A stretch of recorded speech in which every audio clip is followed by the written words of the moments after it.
Sapaan, "Assalamualaikum," yang diucapkan dengan nada lelah terdengar samar di tengah dengung pendingin ruangan yang berjuang melawan keganasan matahari Jakarta. Di kantor polisi yang riuh itu, seorang perempuan muda yang menyamar sebagai petugas kebersihan bergerak tanpa suara, seolah bayangan yang menyelinap di antara kerumunan manusia. Namun, siapa sangka, di balik seragam oranye lusuh yang membungkus tubuh rampingnya, tersembunyi jiwa seorang pemimpin kepolisian yang siap mengguncang sistem korup dari akarnya. Inilah kisah tentang penindakan tegas terhadap pungutan liar, sebuah drama keadilan yang dipertontonkan secara langsung, tanpa sensor, di hadapan mata publik yang telah lama merindukannya. Siang itu, di tengah hiruk-pikuk aktivitas pelayanan publik di kantor Samsat Jakarta Selatan, perempuan muda itu berjalan perlahan, langkahnya ringan namun penuh perhitungan. Ia mengenakan seragam petugas kebersihan berwarna oranye yang sedikit pudar, membawa ember berisi air keruh dan kain pel kotor di tangan kirinya. Tak ada seorang pun yang memberinya perhatian lebih dari sekilas pandang. Ia hanyalah bagian dari perabotan, seorang petugas kebersihan biasa yang berlalu lalang di sela-sela antrean warga yang gelisah. Namun di balik penampilannya yang sederhana dan nyaris tak terlihat, perempuan itu adalah sosok yang tak bisa dianggap remeh. Namanya Dini Kartika. Usianya baru menginjak 25 tahun, tetapi pundaknya telah memikul salah satu posisi paling strategis di tubuh kepolisian.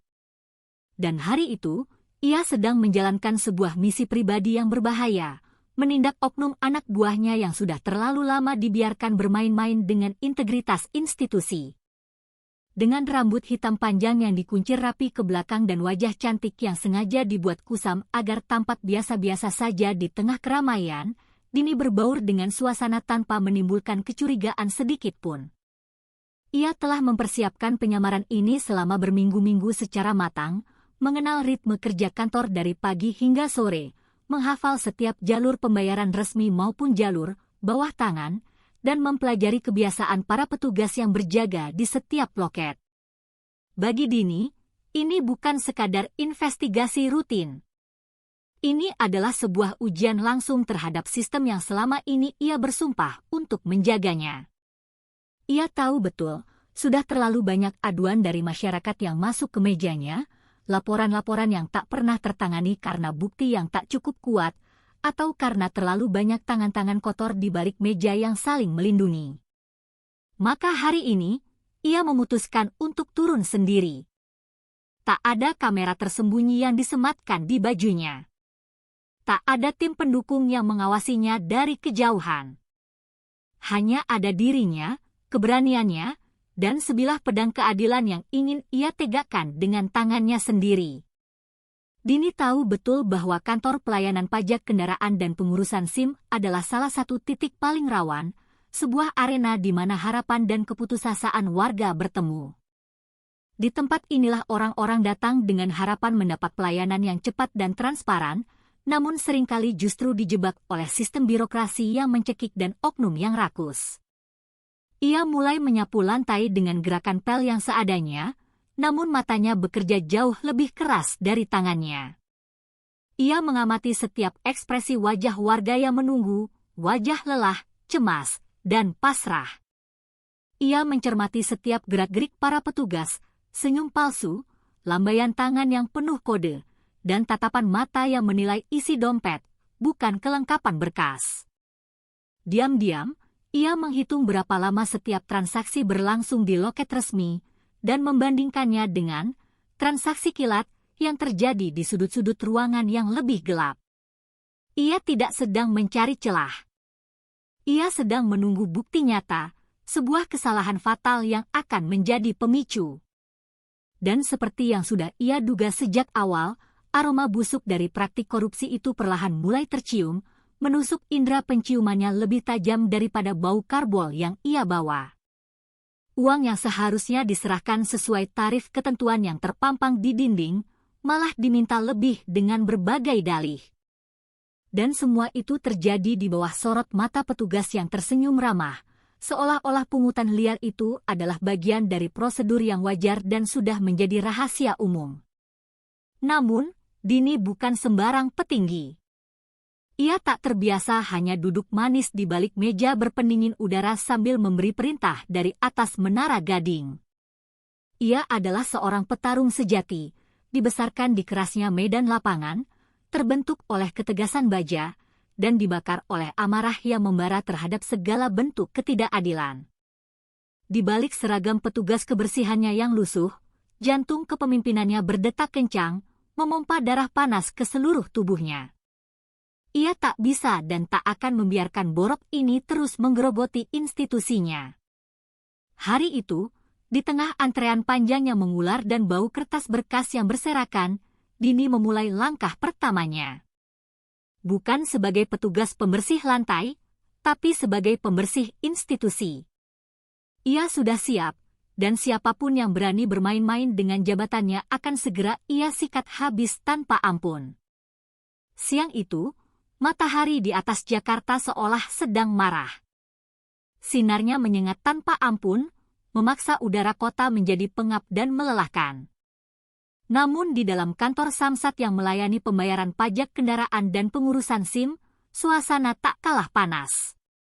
Bukan karena cuaca, tapi karena membeludaknya lautan manusia yang datang dari berbagai penjuru kota. Ruangan besar itu terasa penuh sesak hingga ke sudut-sudutnya. Semua kursi antrean telah habis diduduki. Sebagian warga terpaksa berdiri sambil mengipas-ngipas tumpukan berkas di tangan mereka untuk mengusir gerah. Lainnya bersandar lesu di tembok yang catnya mulai mengelupas, mata mereka kosong menatap papan nomor antrean yang bergerak selambat siput. Suara tangisan anak-anak yang rewel bercampur dengan keluhan para ibu yang cemas. Para pekerja kantoran terlihat gusar, melirik jam tangan mereka berulang kali karena waktu istirahat makan siang mereka tersita habis di tempat ini. Semua orang ingin cepat dilayani. Tapi semua orang juga tahu, tak ada yang benar-benar cepat di tempat ini. Kecuali, tentu saja, jika kau punya jalan pintas. Di tengah kerumunan yang putus asa itulah Dini berjalan, membawa pel dan ember di tangannya. Gerakannya lembut dan nyaris tak kentara, seolah ia benar-benar hanya seorang petugas kebersihan biasa yang menjalankan tugasnya. Ia melangkah perlahan, melewati kaki-kaki yang terjulur lelah di lantai keramik yang kusam. Sesekali ia berhenti, pura-pura menyeka kotoran yang sebenarnya tidak ada. Tapi sesungguhnya, mata dan telinganya bekerja sekeras mesin. Ia tidak sedang mencari debu. Ia sedang mencari kebusukan. Ia memperhatikan dengan saksama alur pelayanan, mulai dari meja informasi yang dijaga petugas muda yang tampak bosan, hingga loket-loket pembayaran yang dipenuhi tumpukan map berwarna-warni. Tangannya memang memegang gagang pel, tapi pikirannya mencatat setiap kejanggalan yang ia lihat. Dia dengan cerdik memposisikan diri di sudut-sudut strategis, cukup dekat untuk mengamati, namun cukup jauh agar tak terlihat mencolok. Dini tahu tempat semacam ini selalu menyimpan dua wajah yang kontras. Di permukaan, ada prosedur yang terpampang jelas, nomor antrean yang berurutan, dan petugas berseragam yang sesekali tersenyum. Tapi di balik meja, seringkali ada praktik kotor yang berjalan dengan begitu rapi dan sistematis hingga nyaris tak terlihat. Ia menyaksikan dengan mata kepalanya sendiri bagaimana beberapa warga tampak ditarik ke samping oleh oknum petugas berseragam. Mereka diajak bicara dengan suara pelan, lalu dengan gerakan cepat terlihat menyerahkan sejumlah uang secara diam-diam ke dalam laci meja atau di balik tumpukan berkas. Tak ada bukti fisik yang mencolok, tak ada tanda terima atau kwitansi. Tapi Dini tahu benar bahasa tubuh orang yang sedang diperas. Pandangan mata yang gelisah, tangan yang sedikit gemetar saat merogoh saku, dan wajah yang memelas penuh kepasrahan. Ia menyaksikan pemandangan menjijikkan itu lebih dari sekali hanya dalam waktu kurang dari 1 jam, dan itu sudah lebih dari cukup untuk membuat darah di dalam nadinya mulai mendidih. Namun, Dini tetap menahan diri. Emosinya terkunci rapat di balik ekspresi datarnya. Ia tidak bisa bertindak gegabah. Ia bukan datang ke sini untuk sekadar marah-marah dan membuat keributan. Ia datang untuk mengeksekusi, untuk memberikan pukulan telak yang akan meruntuhkan seluruh sistem busuk ini. Ia tahu siapa target utamanya. Dan ia hanya perlu menunggu satu momen krusial, satu gerakan terang-terangan dari sang target yang bisa dijadikan pemantik api. Jadi, ia terus bergerak, menyusuri ruangan dari ujung ke ujung, kain pelnya menyapu debu sekaligus menyapu harapan palsu para koruptor. Tak ada satupun warga yang menyadari bahwa petugas pembersih lantai yang melintas di dekat mereka adalah seorang perwira tinggi kepolisian. Tak ada pula petugas yang merasa sedang diawasi oleh mata tajam komandan mereka. Tapi itulah kekuatan Dini, diam, tenang, namun mematikan. Hari itu, langkah kecilnya di lantai kantor yang kotor membawa satu pesan yang sangat jelas. Siapapun yang berani mencurangi rakyat akan segera dimintai pertanggungjawaban, tepat di tempat mereka berdiri. Dini tak butuh waktu lama untuk menemukan titik api dari bau busuk yang sejak awal ia curigai. Di antara banyaknya petugas yang hilir mudik dengan wajah serius, ada satu sosok yang tampak begitu menonjol. Bukan karena karismanya, tapi karena kombinasi gestur rakus dan kemalasan yang begitu menyebalkan. Seorang polisi berperut buncit tampak duduk dengan sangat santai di kursi empuk di belakang salah satu loket. Perutnya yang besar mencuat dari balik seragam ketatnya yang seolah akan meledak. Namanya Gatot. Usianya sekitar 40 tahunan. Wajahnya yang bulat terlihat berminyak karena keringat, dan kumis tebalnya digunting asal-asalan, menambah kesan jorok pada penampilannya. Ia tidak banyak bergerak, hanya matanya yang liar melirik satu persatu warga yang mendekat ke loket, seolah sedang memilih mangsa mana yang paling empuk untuk dipotong hari ini. Dan dari pengamatan tajam Dini, hampir semua warga yang lewat di hadapannya keluar dari loket itu dengan raut wajah tak puas dan dompet yang jelas lebih tipis dari yang seharusnya. Beberapa kali, Dini memperhatikan satu pola menjijikan yang terus berulang. Seorang warga yang tampak bingung mendekat dengan membawa map dan formulir, lalu berbicara sebentar dengan petugas loket yang lebih muda. Tak lama kemudian, Gatot akan bangkit dari kursinya, menghampiri warga tersebut dengan senyum sok akrab yang dibuat-buat. Ia akan menepuk bahu si warga dengan gerakan yang seolah ramah, lalu membisikkan sesuatu di telinga mereka. Biasanya, kalimat klasik yang sudah dihafal di luar kepala, seperti, kalau mau cepat dan lancar, tinggal tambahin sedikit aja, Bu. Biar saya bantu urus sampai beres. Dini melihat sendiri dengan mata kepalanya bagaimana seorang ibu paruh baya awalnya tampak ragu dan mencoba bertanya dengan polos, memangnya harus bayar lebih ya, Pak? Tapi setelah melihat tatapan tajam dan senyum dingin dari Gatot, ibu itu hanya bisa menghela napas panjang, lalu dengan tangan gemetar menyelipkan beberapa lembar uang ratusan ribu ke dalam map yang ia serahkan. Pasrah. Gatot mengambil map itu dengan gerakan cepat dan melenggang pergi seolah tak terjadi apa-apa, kembali ke singgasananya di belakang loket. Dan kejadian serupa terus berulang dengan korban-korban lainnya. Dini mencatat semua detail itu di dalam ingatannya, tidak dengan pena dan buku catatan, tapi dengan tekad baja yang semakin mengeras di dalam hatinya. Ini bukan hanya sekadar pelanggaran prosedur. Ini adalah sebuah pengkhianatan terang-terangan terhadap rakyat. Dalam sebuah sistem yang seharusnya melayani, Gatot justru memperjualbelikan hak warga demi mengisi kantong pribadinya. Ia berani melakukan itu karena ia merasa sudah terbiasa dan kebal hukum. Dini tahu, inilah yang membuat oknum seperti Gatot lebih berbahaya dari pencuri di jalanan. Karena ia mencuri sambil memakai seragam negara, berlindung di balik lencana yang seharusnya ia junjung tinggi. Dan yang lebih menyakitkan bagi Dini, banyak korban yang tak berani bicara. Mereka takut proses pengurusan dokumen mereka akan semakin rumit. Mereka takut sengaja dilambatkan atau bahkan dipersulit. Jadi, mereka memilih untuk membayar, mereka tunduk dalam diam, dan Gatot pun makin gemuk, baik secara harfiah maupun simbolis.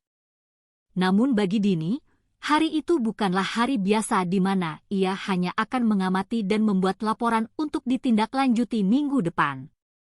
Ia datang untuk mengakhiri permainan kotor ini, saat ini juga. Sorot matanya kini terpaku sepenuhnya pada Gatot, dan napasnya mulai terasa semakin berat, menahan amarah yang siap meledak. Ia tahu, ia hanya butuh satu langkah lagi. Satu tindakan yang lebih terang-terangan, satu intervensi langsung, dan roda keadilan yang macet akan ia putar sendiri dengan kekuatannya. Bukan melalui jalur birokrasi yang berbelit-belit, tapi melalui tangan langsung seorang pemimpin yang tak sudi berdiam diri melihat anggotanya berubah menjadi lintah darat berdasi. Dan jika Gatot berpikir tak ada seorang pun yang bisa menyentuhnya, maka hari itu ia akan sadar bahwa yang menyamar di belakangnya bukan sekedar petugas pel, tapi pemimpin tertinggi yang sedang bersiap menggulungnya hidup-hidup. Di salah satu antrean yang bergerak selambat kura-kura, tampak seorang ibu-ibu paruh baya berdiri dengan wajah cemas. Ia mengenakan jilbab biru tua yang sederhana, dan tangannya yang keriput menggenggam sebuah map lusuh berisi dokumen fotokopi KTP dan SIM lamanya yang sudah hampir kedaluarsa. Keringat membasahi pelipisnya, bukan hanya karena hawa panas yang menyiksa, tapi juga karena rasa gugup yang melandanya. Ia sudah menunggu lebih dari 2 jam, berharap proses perpanjangan SIM C-nya bisa berjalan lancar dan cepat karena ia harus segera kembali bekerja sebagai penjahit rumahan. Namun, harapannya seketika diruntuhkan ketika Gatot, dengan tubuh tambunnya yang bergoyang malas, menghampirinya dan membuka percakapan dengan nada yang seolah-olah bersahabat. "Ibu, kalau mau cepat dan aman, tambahin sedikit ya, biar enggak muter-muter prosedurnya," ujar Gatot sambil tersenyum penuh muslihat, matanya melirik ke arah map di tangan ibu itu. Kalimat itu terdengar ringan dan seperti menawarkan bantuan, tapi maknanya begitu tajam dan menusuk. Ibu itu terdiam sejenak. Matanya bergerak ke kiri dan ke kanan, memastikan tak ada orang lain yang mendengar percakapan mereka. Tapi tentu saja, ada sepasang mata yang sangat memperhatikan. Dini, yang sengaja berdiri tak jauh dari meja pelayanan, mematung dengan kain pel di tangannya. Telinganya menangkap dengan sangat jelas setiap kata yang keluar dari mulut Gatot. Dan pada saat itu juga, wajahnya yang semula datar langsung mengeras. Sorot matanya menyempit, bibirnya menegang membentuk garis lurus. Inilah momen yang ia tunggu-tunggu. Bukti langsung dan terang-terangan dari sebuah pelanggaran yang tak bisa disangkal lagi. Tidak ada lagi ruang untuk keraguan atau menunggu. Gatot telah menunjukkan warna aslinya, tepat di depan publik, dan Dini tak akan membiarkannya lolos begitu saja. Si ibu, yang belakangan Dini tahu bernama Hartini, masih berusaha menawar dengan suara lirih. "Tapi, Pak, saya sudah bawa uang pas sesuai tarif yang tertulis." "Memangnya enggak bisa kalau sesuai prosedur saja?" Gatot hanya tertawa kecil, suara tawanya terdengar meremehkan. Lalu ia menepuk bahu Ibu Hartini sambil berkata, "Ya bisa sih, Bu, tapi ya lama. Ngurus yang kayak gini mah kalau enggak paham alurnya bisa bolak-balik seharian. Lagi pula, ini kan saya bantu juga biar ibu cepat selesai." Ucapan itu menjadi penghinaan terakhir bagi Dini. Dalam sekejap, rasa muak yang telah ia pendam membuncah hebat dalam dirinya. Ia tak lagi memikirkan sandiwara penyamarannya. Apa gunanya terus menyamar jika bukti kejahatan yang paling telak sudah ia genggam di depan matanya? Tidak ada alasan lagi untuk menunggu lebih lama. Dalam benaknya, satu keputusan final telah terkunci. Hari ini, Gatot harus dihentikan. Bukan dengan surat teguran yang mungkin akan hilang di tumpukan berkas. Bukan dengan laporan administrasi yang prosesnya berbulan-bulan. Tapi dengan ketegasan langsung dari seorang atasan yang sudah muak dengan kebusukan bawahannya. Dini dengan tenang merapikan kain pelnya, meletakkan embernya di sudut ruangan dengan gerakan yang mantap, lalu mulai melangkah mendekati Gatot. Setiap langkahnya seolah menggetarkan lantai keramik di bawahnya. Ia tak peduli lagi dengan siapa yang menuntun atau apa kata orang. Yang penting, satu hal harus terjadi hari ini. Sistem ini harus dibersihkan, dan pembersihan itu akan dimulai dari manusia paling kotor di dalamnya. Dan nama manusia itu adalah Gatot. Tanpa ragu sedikit pun, tanpa basa-basi, Dini melangkah mendekati Gatot dengan gerakan yang mantap. Langkahnya teguh, penuh arah, dan tak menyisakan keraguan sama sekali. Ia berdiri tepat di hadapan pria tambun itu, yang masih sibuk memanipulasi Ibu Hartini, seolah tak sadar ada bahaya yang mengintai di belakangnya. Gatot menoleh, sempat terkejut melihat seorang petugas kebersihan tiba-tiba berdiri begitu dekat dengannya. Namun, raut wajahnya dengan cepat kembali menjadi arogan. Tapi sebelum ia sempat membuka mulut untuk mengusir Dini, Dini sudah bicara terlebih dahulu. "Pak Gatot, ikut saya sebentar." "Keluar," ujarnya dengan suara yang datar dan dingin. Tapi nadanya tak bisa ditawar. Itu bukan sebuah permintaan, itu adalah sebuah perintah. Gatot mengerutkan dahinya, bingung dan sedikit terganggu. "Maksud kamu apa?" "Kamu ini siapa?" katanya, setengah tertawa meremehkan. Ia menyangka ini hanyalah ulah seorang petugas kebersihan baru yang tidak tahu tempat. Tapi tatapan mata Dini tak berubah. Dinginnya bukan karena takut, tapi karena ia sudah menahan amarahnya terlalu lama. Sekarang, ucap Dini lagi, kali ini suaranya sedikit lebih keras dan penuh penekanan. Suasana di sekitar loket itu mulai berubah. Beberapa warga yang sedang mengantri berhenti mengisi formulir mereka. Petugas-petugas lain di loket sebelah mulai melirik ke arah sumber keributan kecil itu. Gatot mulai merasa tersudut. Ia berdiri dengan malas dari kursinya, menepuk-nepuk perutnya yang buncit seolah menunjukkan kekuasaan, dan melangkah dengan ekspresi tak senang. Namun diam-diam, ia mulai merasa ada sesuatu yang tidak beres dengan petugas kebersihan ini. Aura yang dipancarkannya terasa berbeda. Warga yang semula sibuk dengan urusan mereka masing-masing kini memusatkan perhatian mereka ke arah dua orang itu. Pemandangan seorang petugas kebersihan perempuan membawa keluar seorang polisi dengan nada perintah adalah sesuatu yang tak biasa, bahkan tak masuk akal. Dan justru karena tak masuk akal itulah, rasa penasaran pun tumbuh di antara kerumunan. Beberapa orang mulai mengikuti dengan pandangan tajam. Bahkan ada yang sengaja berjalan ke arah jendela untuk bisa mengintip apa yang akan terjadi di luar. Ruangan yang tadinya riuh itu mendadak menjadi lebih sunyi. Seolah semua orang sadar, sesuatu yang besar akan terjadi. Sebuah tabir kebusukan sedang ditarik paksa, dan mereka akan menjadi saksi mata pertama dari sebuah perubahan besar yang selama ini hanya bisa mereka harapkan dalam hati. Dini berjalan di depan, punggungnya tegak lurus seperti seorang prajurit dalam apel siaga. Gatot mengikuti di belakangnya, masih menyeringai sinis meskipun kini ia menjadi lebih waspada. Begitu mereka melangkah keluar dari pintu kantor dan sampai di halaman depan yang masih dipadati oleh warga, Dini berhenti. Ia menoleh, menatap tajam langsung ke mata Gatot, lalu melangkah satu langkah lebih dekat. Detik berikutnya akan mengubah segalanya.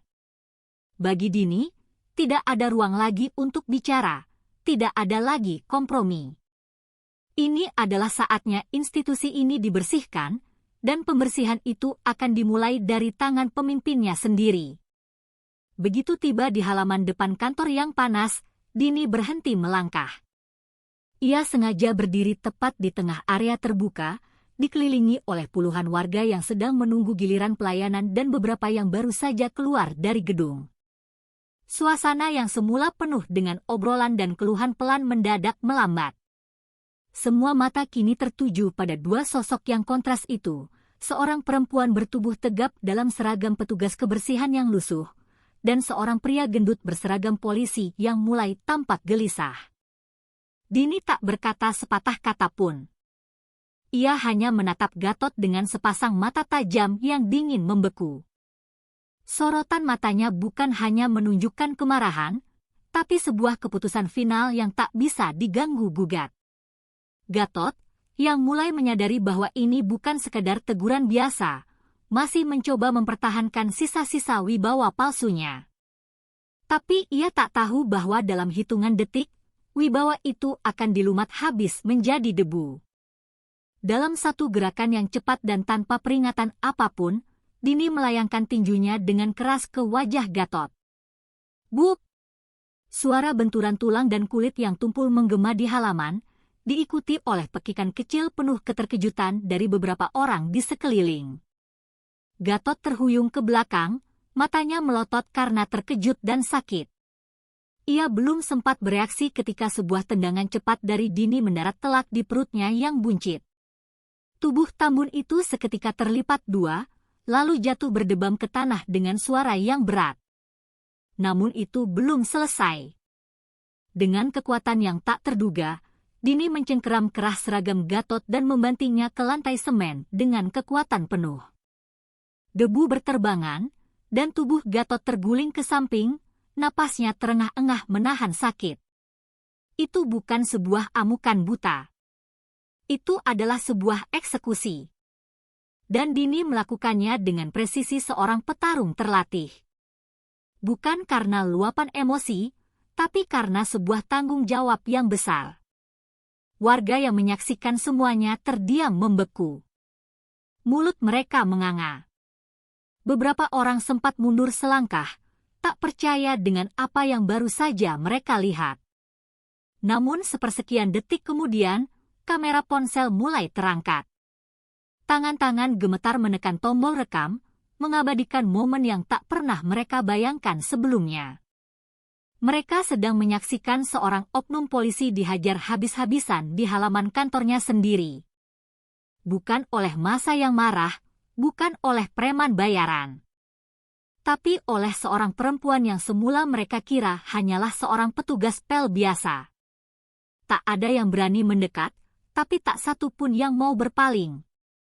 Semua orang seolah tahu, ini bukanlah kekerasan tanpa sebab. Ini adalah ledakan dari akumulasi kekecewaan rakyat yang telah lama terpendam, yang hari itu disuarakan dengan tangan dingin seorang pemimpin sejati. Dini berdiri tegak di atas Gatot yang tergolek lemas. Napasnya tenang, tubuhnya tak gemetar sedikit pun. Ia tidak butuh tepuk tangan, ia tidak mencari pujian. Tapi ia tahu, setiap orang yang menyaksikan kejadian hari itu tidak akan pernah melupakannya. Ini bukan sekadar penghukuman fisik. Ini adalah sebuah pernyataan terbuka yang sangat kuat. Cukup sudah pelecehan terhadap kepercayaan publik. Cukup sudah permainan kotor yang berselimut di balik jabatan. Dan hari itu, tepat di halaman kantor yang telah lama menjadi saksi bisu kebusukan sistem, Dini menanamkan kembali arti sesungguhnya dari kata pengayom masyarakat. Bukan dengan kata-kata manis, tapi dengan sebuah tindakan nyata yang mengguncang hingga ke fondasi. Tubuh Gatot terkapar tak berdaya di atas lantai semen halaman kantor yang panas. Ia diam, tak mampu bergerak. Wajahnya yang semula angkuh kini lebam membiru. Sudut bibirnya sobek dan mengeluarkan sedikit darah. Seragam dinas yang tadinya berusaha ia pertahankan sebagai lambang kehormatan, kini tampak kusut dan robek di beberapa bagian, persis seperti sisa-sisa kehormatan yang telah direnggut oleh tindakan kotornya sendiri. Ia meringkuk, mengerang pelan menahan sakit. Tubuh besarnya yang biasa mendominasi ruang, kini justru tampak kecil dan menyedihkan. Napasnya tersengal-sengal, namun bukan hanya karena luka luar saja, melainkan karena kehancuran harga diri yang dihantam habis-habisan di depan publik. Gatot tidak sedang dipermalukan, ia sedang dimintai pertanggungjawaban.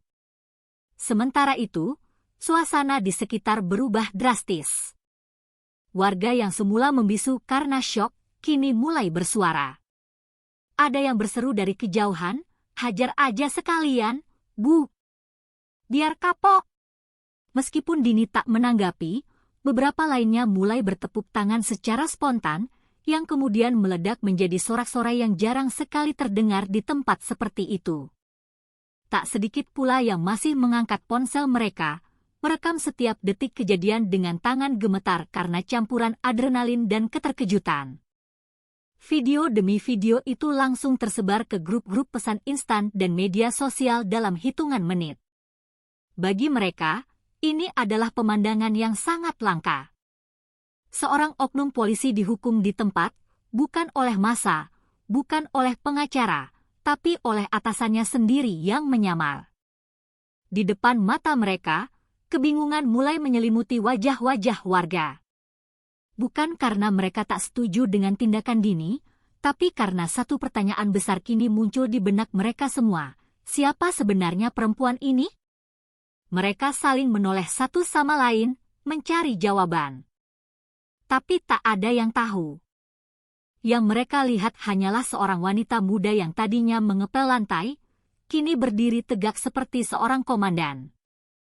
Tubuhnya tidak besar, ia tak bersenjata, bahkan tak membawa surat tugas.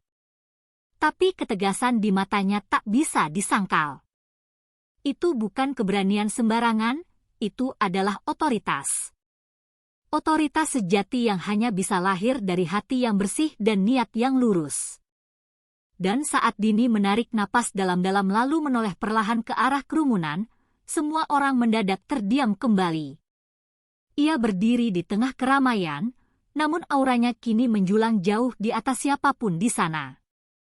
Warga mulai sadar, perempuan yang mereka kira hanya tukang pel, ternyata adalah sosok besar yang selama ini mereka harapkan, seorang pemimpin yang mau turun langsung ke lapangan, yang tak hanya bicara soal reformasi, tapi memulainya dengan tinju ke wajah kebusukan. Hari itu, Dini tak sekedar membuka penyamarannya, ia membuka mata publik bahwa keadilan masih ada, dan keberanian sejati tidak selalu datang dengan laras pistol. Terkadang, ia datang hanya dengan sebatang pel dan tekad baja. Setelah memastikan Gatot benar-benar tak berdaya dan seluruh warga telah menyaksikan segalanya, Dini melangkah maju beberapa langkah. Suasana yang semula gemuruh oleh sorakan kini kembali hening. Namun keheningan kali ini bukan karena ketakutan, melainkan karena rasa hormat yang perlahan tumbuh di tengah kerumunan. Semua mata tertuju padanya, menunggu apa yang akan ia lakukan selanjutnya. Dan saat itulah, Dini membuka resleting bagian atas seragam petugas kebersihan yang ia kenakan. Dari balik lapisan baju kerja yang lusuh itu, ia menarik sebuah dompet kecil berwarna hitam. Ia membukanya perlahan, dan mengangkat satu kartu identitas resmi tinggi-tinggi ke atas kepalanya agar semua orang bisa melihat. Nama saya Komisaris Polisi Dini Kartika. Saya adalah petinggi di kepolisian daerah, dan hari ini saya sedang menjalankan penyelidikan internal terkait penyalahgunaan wewenang oleh anggota di kantor ini, ucapnya dengan suara lantang. Suara tegasnya menggema, menembus kerumunan dan membungkam sisa-sisa keraguan. Warga terperangah. Ada yang refleks menutup mulut karena tak percaya, ada pula yang melongo dengan mata terbelalak. Sosok yang selama ini mereka kira hanya tukang pel lantai, ternyata adalah seorang komisaris polisi. Dan bukan sembarang komisaris. Ia adalah tipe pemimpin langka yang rela menyamar, masuk ke dalam sistem yang kotor, dan menyentuh langsung akar kebusukan dari dalam. Tidak melalui konferensi pers yang penuh pencitraan, tidak melalui janji-janji manis di media, tapi melalui tindakan nyata di tempat kejadian, di hadapan rakyat yang ia layani.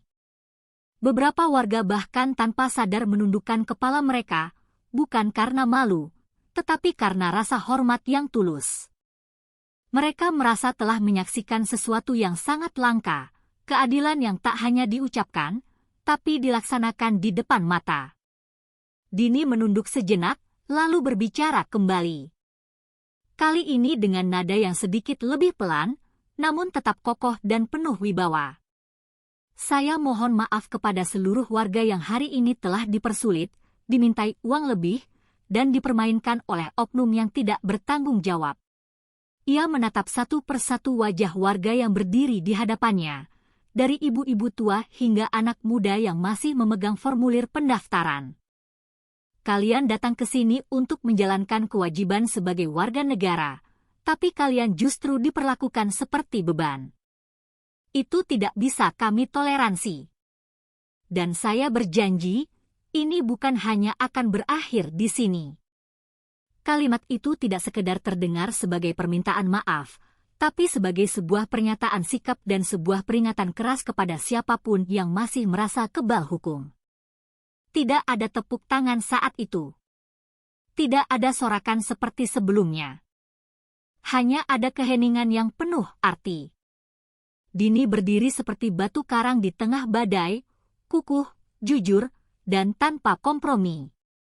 Ia tahu, dengan membuka identitasnya, ia bukan hanya menampar wajah Gatot, tapi juga mengguncang seluruh struktur yang selama ini melindungi oknum-oknum seperti dia. Tapi itulah risiko yang harus diambil oleh siapapun yang mengaku sebagai pemimpin. Bukan untuk pencitraan, bukan untuk kenaikan pangkat, tapi untuk keadilan sejati. Dan hari itu, di halaman kantor yang selama ini penuh dengan keluhan dan bisik-bisik ketidakadilan, seorang perempuan muda telah mengubah segalanya hanya dengan satu kalimat, "Saya petinggi kepolisian, dan saya tidak buta." Setelah mengungkap identitasnya, Dini tak memberi waktu sedikit pun bagi para anggota polisi lain untuk bersembunyi di balik wajah bingung atau pura-pura tidak tahu. Ia menoleh ke arah barisan petugas berseragam yang berdiri kaku di balik jendela dan pintu kantor. Wajah-wajah mereka tampak pucat pasi. Sebagian berusaha berpura-pura sibuk dengan tumpukan kertas, sebagian lainnya hanya bisa berdiri membatu. Tapi sorot mata Dini menyapu mereka semua, tajam seperti pisau bedah yang siap membelah segala bentuk kemunafikan. Ia melangkah maju, lalu berdiri tepat menghadap ke arah mereka. Tubuhnya tegap, dan suaranya naik satu oktav, keras namun terkontrol. Dengarkan baik-baik. Siapapun di antara kalian yang masih berani melakukan pungli seperti Gatot, saya pastikan akan dipecat di tempat tanpa kompromi, ujarnya dengan nada yang tak bisa dibantah. Tidak ada satu suara pun yang keluar dari mulut para anggota, hanya keheningan yang tebal dan menggantung di udara. Dini melanjutkan tanpa memberi mereka kesempatan untuk berdalih. Kalian diberikan seragam dan kewenangan bukan untuk menyusahkan rakyat, bukan untuk memalak mereka yang lemah, tapi untuk melayani, melindungi, dan memberi rasa aman. Jika kalian tak mampu memahami itu, maka kalian tak layak berada di sini. Kalian bukan pengayom, kalian adalah beban bagi negara. Setiap kata yang keluar dari mulut Dini terasa seperti palu godam yang menghantam tembok kepura-puraan mereka. Tidak ada yang berani menyela. Tidak ada yang berani menunduk terlalu dalam karena rasa bersalah di dalam diri mereka mulai muncul satu persatu. Ancaman itu bukanlah gertakan kosong. Semua orang yang menyaksikan tahu bahwa ini bukan omong kosong birokrasi yang biasa hilang di ruang rapat. Ini adalah sebuah ultimatum langsung dari seorang pemimpin yang baru saja menyeret anak buahnya ke tanah di depan publik tanpa ragu sedikit pun. Para anggota polisi yang mendengar kata-katanya mulai merasakan tekanan yang luar biasa. Dini bukan atasan biasa. Ia bukan tipe pimpinan yang hanya menulis laporan dan menunggu sidang etik. Ia bertindak. Dan jika ia bisa menghancurkan Gatot hanya dalam waktu 5 menit, mereka tahu tak ada satupun dari mereka yang akan aman jika masih berani bermain-main dengan hukum. Bagi Dini, ini bukan hanya tentang menghukum satu oknum. Ini tentang menghentikan budaya busuk yang sudah lama tumbuh liar tanpa pengawasan. Ia tahu, banyak di antara mereka yang mungkin ikut terlibat, atau setidaknya memilih untuk tutup mata. Tapi hari itu, tak ada lagi tempat untuk bersembunyi. Dengan satu kalimat penutup yang menggema di seluruh halaman kantor, Dini berkata, "Bertindaklah sesuai sumpah jabatan kalian, atau kalian akan saya copot satu persatu." Saya bukan atasan yang bisa dibohongi, dan mulai hari ini, saya akan mengawasi kalian dari dekat. Ucapannya bukan sekadar ancaman. Itu adalah sebuah garis merah yang telah ditarik. Dan siapapun yang berani melangkahinya, tahu betul apa konsekuensinya. Setelah ancamannya yang keras menggetarkan seluruh jajaran petugas yang hadir, Dini kembali berdiri tegak di sisi Gatot yang masih terkapar di lantai halaman. Tak ada lagi empati, tak ada lagi toleransi di matanya. Ia menatap tubuh lemah itu bukan sebagai korban, tapi sebagai simbol dari kebusukan sistem yang selama ini telah dibiarkan tumbuh liar. Dengan suara tegas yang menggetarkan udara siang itu, Dini mengucapkan satu kalimat final yang langsung menyegel nasib Gatot. Mulai detik ini, kamu saya copot. Kamu bukan lagi anggota Kepolisian Republik Indonesia. Kamu dipecat di tempat. Kalimat itu menghantam Gatot seperti sebuah vonis akhir di pengadilan. Gatot hanya bisa terdiam, matanya kosong menatap langit. Bukan karena ia tak mampu bicara, tapi karena seluruh harga dirinya sudah dilumat habis di hadapan rakyat yang dulu ia permainkan. Tak perlu ada sidang kode etik yang berbelit-belit, tak perlu ada nota dinas yang panjang, tak perlu ada rapat tertutup yang penuh basa-basi. Dini tak butuh prosedur yang panjang untuk sebuah kejahatan yang sudah terjadi secara terang-terangan. Di bawah undang-undang internal kepolisian dan otoritas yang ia miliki, keputusan itu sah dan final. Ia tahu, inilah bentuk keadilan yang sesungguhnya, cepat, tegas, dan langsung menyentuh ke akarnya. Para anggota polisi lainnya hanya bisa menatap ngeri dari kejauhan. Mereka baru benar-benar sadar bahwa hari itu bukan hanya Gatot yang sedang diadili, tapi seluruh cara kerja lama yang mereka anggap kebal hukum. Dan hari itu, semuanya berubah. Sebuah titik balik telah dimulai, dan Dini adalah porosnya. Lalu, dari tengah kerumunan warga, terdengar satu tepukan tangan.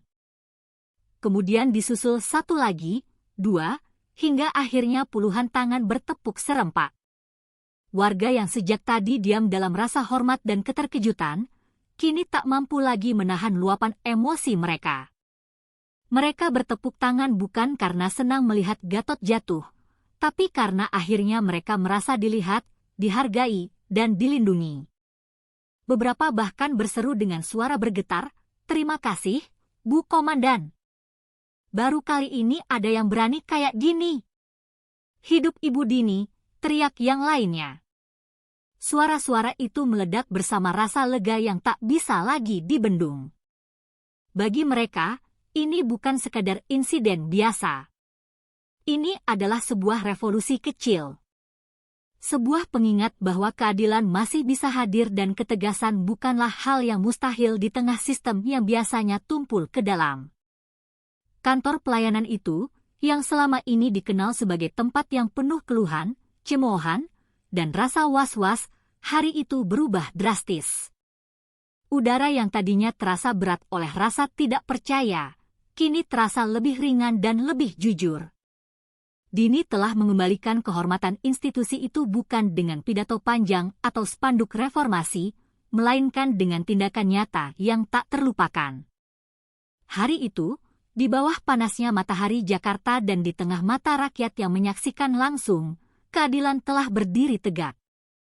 Tanpa kompromi, tanpa takut,